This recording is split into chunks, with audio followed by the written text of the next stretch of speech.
Мемлекет басшысы Американың бизнес алпауыттарымен кездесуден соң өзге елдің де президенттермен жүздесіп келелі келіссөз жүргізді.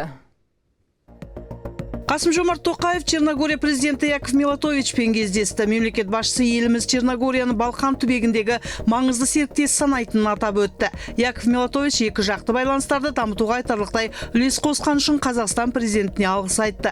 Оның айтуынша, Черногория қазақстандық туристер жиі баратын елдердің біріне айналған. Біріккен ұлттар ұйымы бас ассамблеясының 80-ші сессиясы алаңында Қасым-Жомарт Тоқаев Украина президенті Владимир Зеленскиймен кездесті. Қазақстан президенті осынау аса күрделі ахуалға қатысты пікір білдіріп, қақтығысты тоқтату мақсатында дипломатиялық жұмыстарды жалғастыру қажет екеніне назар аударды. Мемлекет басшысы Европалық кеңес президентімен де келіссөз жүргізді. Қасым-Жомарт Тоқаев Антонио Коштаға ілтипат білдіріп, Қазақстан ұйыммен екі жақты негізде, сондай-ақ C5+ формат аясында серіктестікті арттыруды берік ұстанатынын жеткізді. Әңгімелесу барысында Қазақстан мен Европа одағы арасында сауда-экономикалық, инвестициялық және мәдени-гуманитарлық байланыстарды ілгерілетуге бағытталған саяси диалогтың қарқынды дамып келе жатқаны айтылды.